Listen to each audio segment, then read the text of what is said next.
Good morning, class. So, in last class, we have discussed about the preference share, limitations, advantage, merits, features. हमने preference share के बारे में देखा था। तो एक बार मैं आपको छोटा सा रिव्यू दे देता हूँ कि देखिए, आज समझने की कोशिश करना, जो चीज़ बताने जा रहा हूँ मैं, ताकि अपने आगे समझ में आए। एक्चुअल में क्या है, हम जो पढ़ रहे हैं वो पढ़ रहे हैं कैपिटल, किसी कंपनी की capital source of A company, ये मान लो। ठीक है बेटा। तो देखो, शेयर के माध्यम से आ सकती है और लोन के माध्यम से आ सकती है। लोन में अपन बहुत सारी चीज़ें देखने वाले हैं, लेकिन शेयर्स में अगर अपन देखते हैं शेयर, तो एक तो आती है इक्विटी शेयर से, जो कंपनी के क्या होते हैं, ओनर होते हैं, जिनको क्या होता है, वोटिंग राइट होता है। एक आती है प्रेफरेंस शेयर से, जो कंपनी के डिविडेंड और रीपेमेंट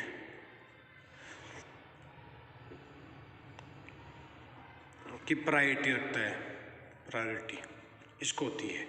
ठीक है, दो प्रकार के शेयर होते हैं, इक्विटी शेयर कंपनी के ओनर होते हैं, प्रेफरेंस शेयर कंपनी के ओनर के दूसरा वाला हिस्सा होता है। ये मान लो कि इनको सबसे लास्ट में पैसा मिलता है, सबसे लास्ट में इनको रिटर्न मिलता है, इनको पहले मिलता है, लेकिन दोनों को ही प्रॉफिट होने पे ही प्रॉफिट क्या मिलता है, रिटर्न मिलता है। अब आता है लोन। लोन के अंदर एक वर्ड आता है अपना डिबेंचर। बेटा एक्चुअल में ये भी एक सिक्योरिटी है। सिक्योरिटी का मतलब होता है प्रतिभूति। ये भी एक सिक्योरिटी है, ये भी सिक्योरिटी है, ये भी सिक्योरिटी है। इसके अलावा bank loan, financial institution loan, ये समझ लो कि ये बाहर का पैसा है और ये अंदर का पैसा है। इसको बोलेंगे अपन इंटरनल, इसको बोलेंगे एक्सटर्नल। तो आज अपन पढ़ने जा रहे हैं डिबेंचर। ये क्या है? तो डिबेंचर एक प्रकार का लोन है, ये समझ लो आप, बस याद क्या रखना आपको, एक प्रकार का लोन है। तो हम इसको अपन डिस्कस करेंगे धीरे धीरे, समझने की बिल्कुल कोशिश करना एकदम। Debenture are an important instrument. जहाँ वर्ड इंस्ट्रूमेंट आ जाता है, इसका मतलब ये मान लो कि इसके अंदर कोई कागज का टुकड़ा होगा। This is document for rising long term डेब्ट कैपिटल। डेब्ट कैपिटल उधार की पूंजी, डेब्ट का मतलब उधार की पूंजी। एक कंपनी कैन राइज इशू कर सकती है fund through issue of debenture. क्या इशू करके? डिबेंचर को इश्यू करके। Which bear a fix rate of interest, जिस पे एक फिक्स रेट ऑफ, जैसे क्या लिखा हुआ होता है मैं बताऊँ, जैसे 10% debenture at the rate of 100, 8% debenture at the rate of ₹100। इसका मतलब क्या हुआ कि जो व्यक्ति 100 रुपये का, एक डिबेंचर की वैल्यू क्या है 100, उसको 10% पर एनम, ये जो रेट लिखी हुई है, तो इसका नाम क्या हो गया डिबेंचर का? 10% डिबेंचर एट द 10% डिबेंचर नाम हो गया। इसका हो गया 8% डिबेंचर। इसका मतलब 100 रुपये पे 8 रुपये, 100 रुपये पे 8 रुपये, और इसको 100 रुपये पे 10 रुपीज़, 100 रुपये पे 10 रुपीज़,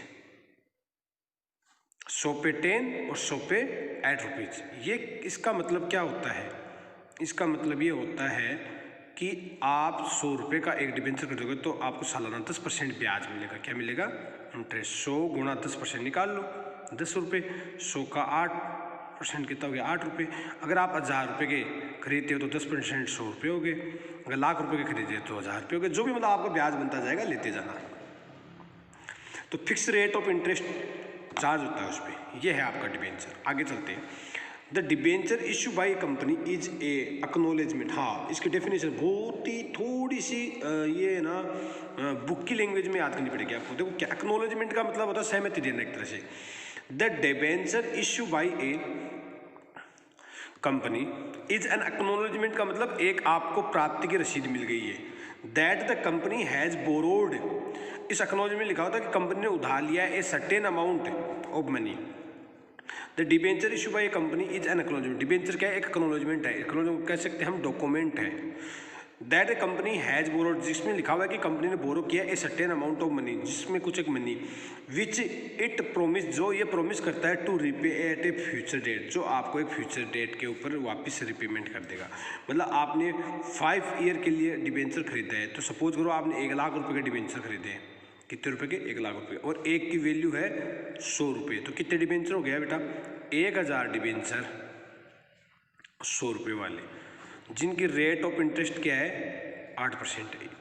तो ये एक तरीका है कि भाई 1000 डिबेंचर 100 रुपये वाले, तो कितने रुपये के हो गए? लाख रुपये हो गए। और रेट क्या है उनकी? 8% है। तो आपको 8% उन पर ब्याज मिलता रहेगा। तो एक ऐसा कागज़, एक ऐसा डॉक्यूमेंट, ऐसा पत्र जिस पे ये लिखा हुआ होता है कि भैया हम डिबेंचर इशू कर रहे हैं, हम एक सर्टेन अमाउंट उधार ले रहे हैं, जो कि हम 5 साल बाद इनको रिपेमेंट कर देंगे उनको। Debenture are therefore termed as a creditor of the company. एक तरह से ये कंपनी के लेनदार के रूप में होते हैं। क्या माने जाते हैं? कंपनी के लेनदार का मतलब क्रेडिटर, एक तरह से क्रेडिटर इनको कहते हैं। आगे चलते हैं। Debenture holder are paid a fix stated amount of interest. ये मैंने आपको बता दिया, जैसे 8%, 10% फिक्स रेट होती है इनकी। क्या होती है? फिक्स रेट ऑफ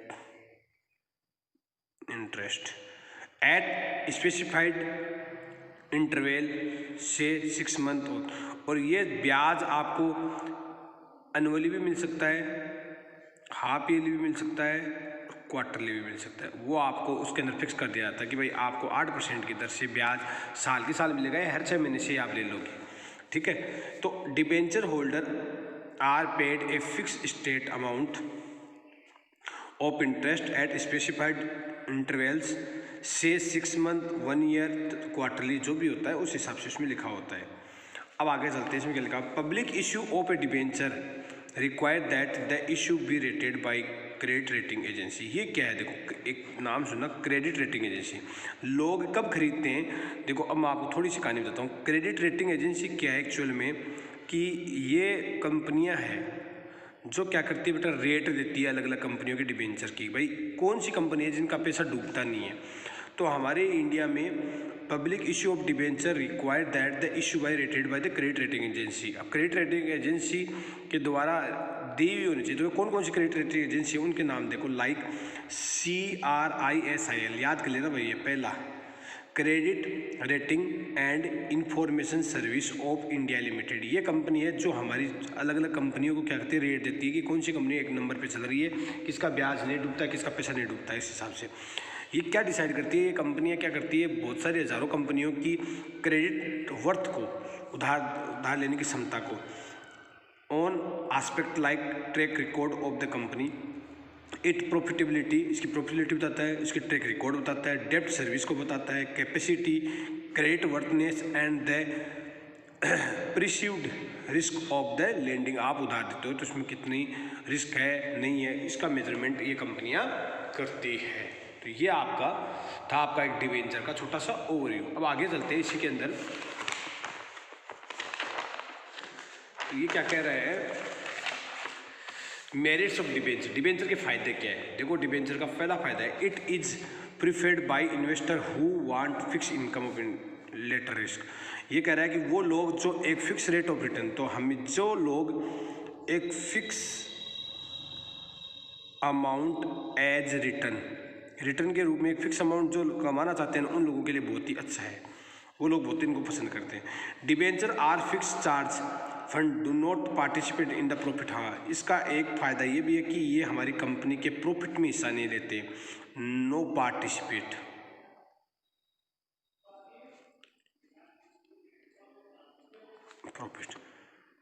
प्रॉफिट में पार्टिसिपेट नहीं करते हैं। फिर तीसरा, the issue of debenture is suitable in the situation when the sale and earning. The issue of debenture is suitable in the situation when sales and earning are relatively stable. जब कोई company profit कमा रही है और उसको और पैसा चाहिए, तो उसको क्या इश्यू करना चाहिए? डिबेंचर इश्यू करना चाहिए, ताकि अपने एक ब्याज का रुपया दे दे और उससे फ्री हो जाए।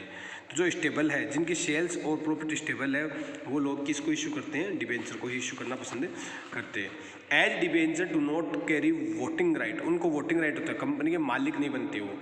और financing through debenture do not diluted control of the equity share holder और मैनेजमेंट, वो ये इंटरफेयर नहीं करते,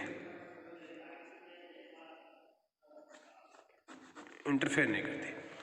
financing through debenture is less cost of preference share of equity share. देखो ये क्या करते हैं, interest payment on the debenture is tax, ये क्या करते हैं, ये सस्ती दर से चले जाते हैं, सस्ती दर से जाते हैं, बिकॉज भाई इनको क्या होता है अपन चुका देते हैं। तो financing through debenture is less cost, कम लागत लगती है, प्रेफरेंस शेयर इक्विटी शेयरों को पेमेंट प्रॉफिट में हिस्सा देना पड़ता है, इसलिए महंगे पड़ते हैं। तो ये कुछ मेरिट्स थी इसकी डिबेंचर्स की। तो पहला तो क्या है, लोग इसको पसंद करते हैं, वो लोग पसंद करते हैं जिनको फिक्स अमाउंट चाहिए। दूसरी बात, कंपनी के हिसाब से प्रॉफिट में हिस्सा नहीं लेते।